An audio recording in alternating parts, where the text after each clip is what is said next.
Welcome back to the deep dive.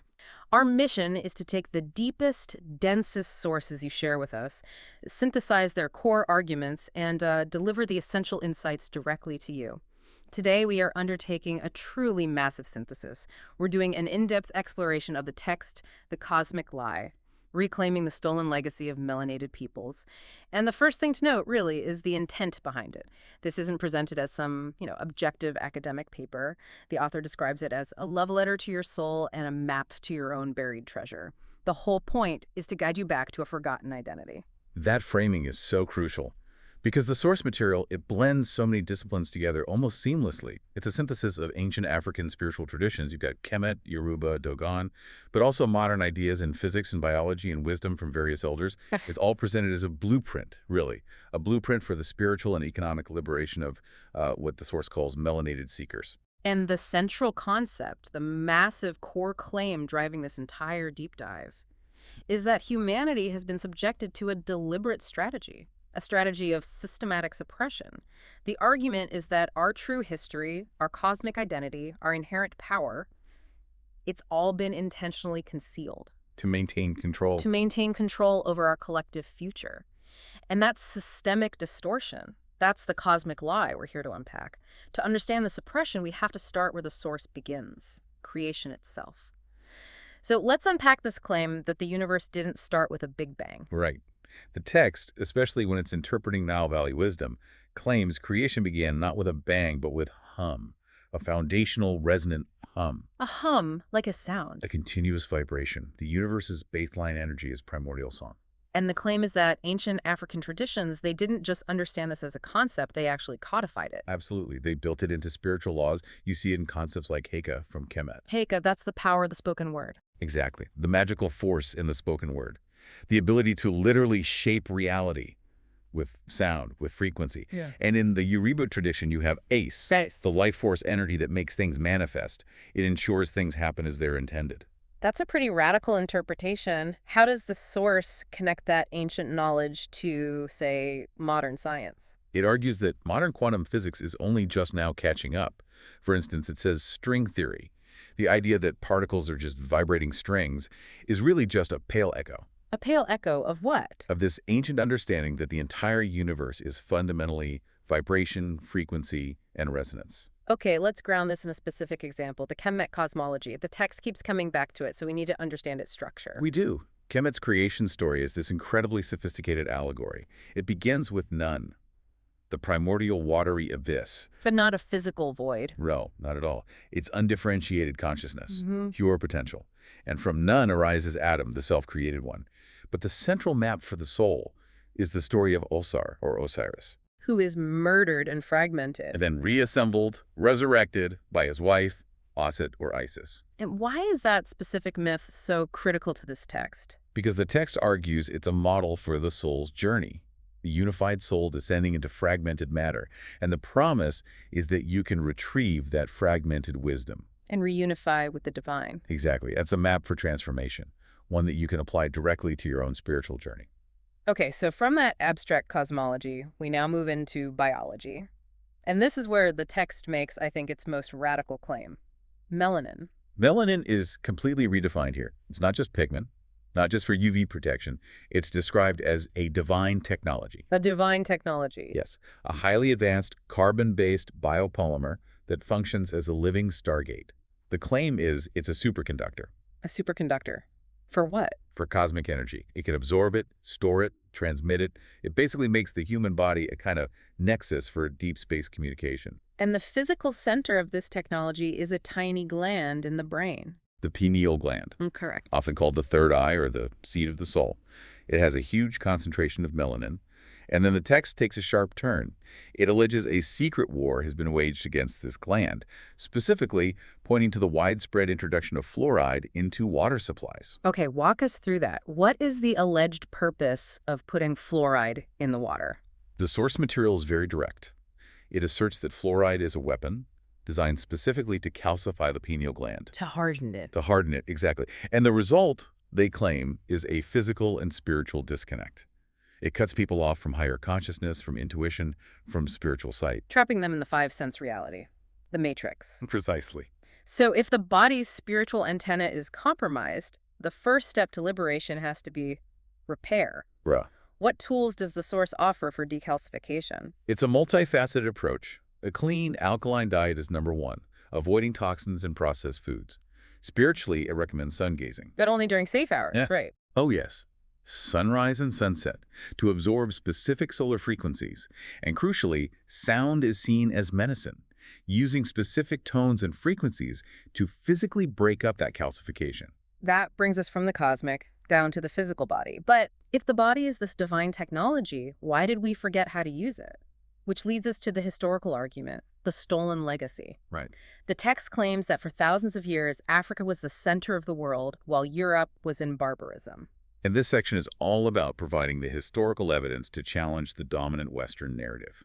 It talks about Kemet's 3,000-year reign. Their mastery of physics, geometry. Sacred geometry, advanced astronomy, aligning their temples with Sirius and Orion. This wasn't just an Earth-based civilization, and that foundation extended into Nubia and then the great West African empires. And the source uses the wealth of those empires, particularly Mali, to show what global dominance really looked like. The detail about Mansa Musa is, well, it's vivid. Mansa Musa's 1324 pilgrimage to Mecca is used as the ultimate proof of economic power. I mean, he didn't just travel with some gold. No. He mobilized an entire economic force, a caravan of 60,000 people, 80 camels, each supposedly carrying 300 pounds of gold.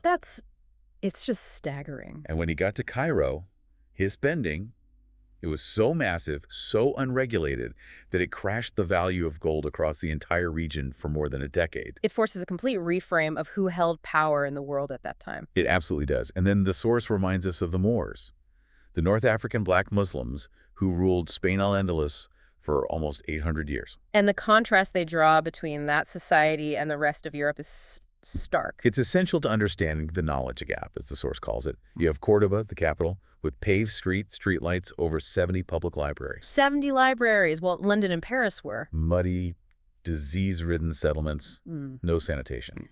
The Moors were reintroducing classical texts, the number 0.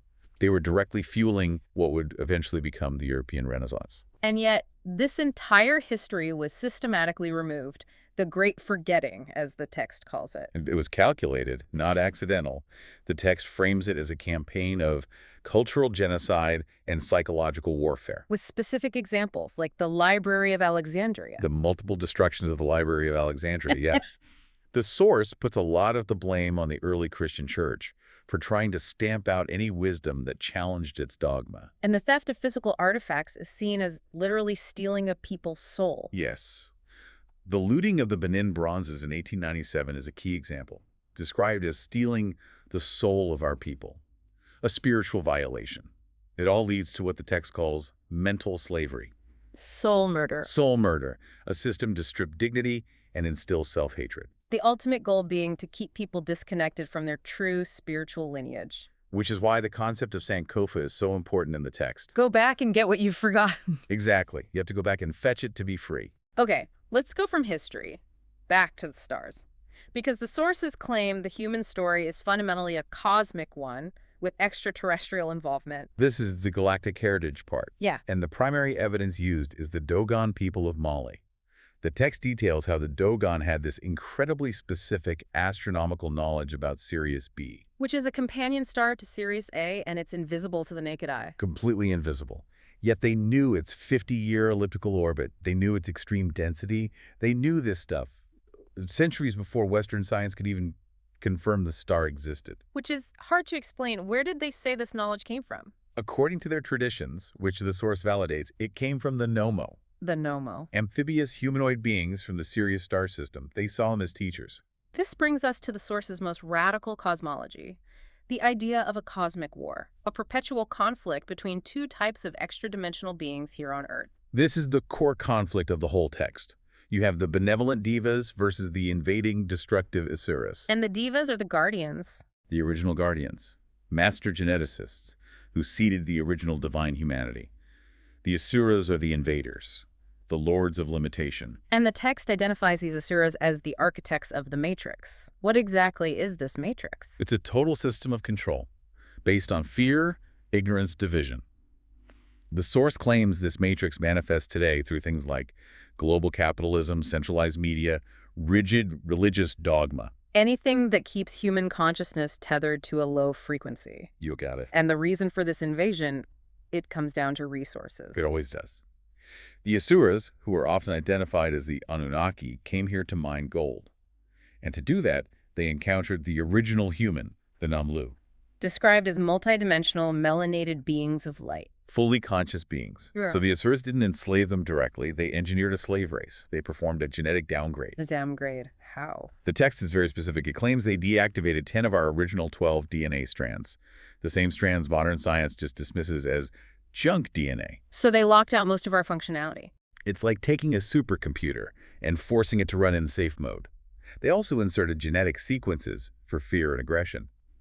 And they rewired our hormonal system. How so? They downgraded the systems that produce bliss states, serotonin, dopamine, Yeah. and they prioritized the stress hormones, adrenaline and cortisol, To keep us anxious. and easily controllable, locked into a five-sense reality. The systematic limiting of consciousness leads right into what the source calls the most insidious weapon of all. The illusion of karma and reincarnation. This is where the text gets really controversial. It claims that karma and reincarnation as we know them aren't universal laws of justice. What are they then? A spiritual virus, a metaphysical prison. The prison. The argument is that the system is designed to justify oppression. If you suffer, well, it must be your karma. It blames the victim. And, most importantly, it recycles souls. So it's like a spiritual assembly line. Your memory gets wiped and your soul gets sent back to work without any of the wisdom you gained. That's a perfect analogy. It's a system of spiritual amnesia. It prevents us from accumulating enough wisdom to collectively escape. The source connects this directly to some Gnostic traditions. It does. It brings up the Gnostics' idea of the archons. The what? Archons. They saw them as inorganic artificial intelligences who created the material world as a prison, not a paradise. And to show how serious this claim is, the source notes that some Gnostics identify the God of the Old Testament, Yahweh, as the chief archon, the jailer. Wow. Okay, so if the reincarnation cycle is a trap, what's the escape plan? The mission is to die consciously. The soul is instructed to refuse the tunnel of light. Refuse the light. But that's the classic near-death experience. I know. But the source identifies that tunnel as a soul catcher, a dractor beam used by the archons to wipe your memory and force you back in. So what do you do instead? You consciously move into the darkness, into the void. That's where you claim your spiritual sovereignty and break the cycle for good. That is a radical call to action. Speaking of action, the final sections are all about the path to awakening. The goal is to evolve from Homo sapiens to Homo luminous. And that requires what the text calls spiritual alchemy, activating that dormant God code, the junk DNA, through purification, meditation, and forgiveness. And sound is the primary key. Vibration as medicine. To reshape reality. The text recommends specific tools. What are they? Chanting Hekel, the Kemetic words of power. Using the drum, which it calls the heartbeat of the African people, to align your internal rhythms, and working with specific frequencies. Like the solfeggio frequencies. Exactly.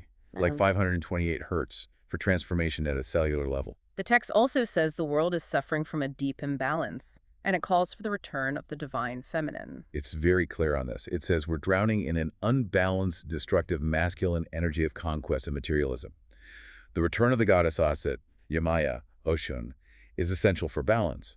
But it's not about matriarchal dominance, it's about restoring Ma'at. Truth, justice, harmony. The cosmic principle, which is seen as vital for healing generational trauma, especially within the Black family. And true liberation can't just be spiritual, right? It has to be economic to break free from the matrix. Exactly. The focus shifts to economic sovereignty, the concept of group economics. Which is? The idea that a dollar has to circulate within the community multiple times before it leaves.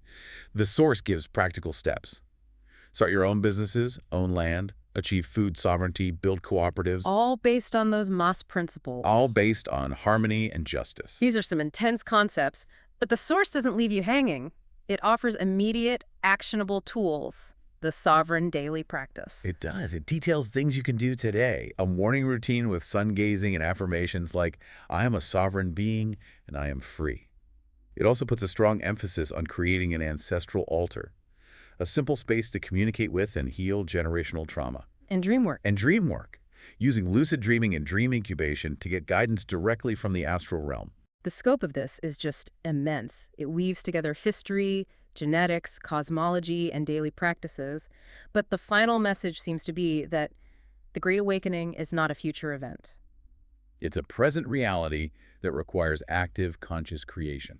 The whole focus shifts. It's not about fighting the old system anymore. It's about building the new so powerfully that the old simply becomes obsolete. And if we connect that to the biggest picture, the text is saying our purpose isn't to pay off some cosmic debt, some karma.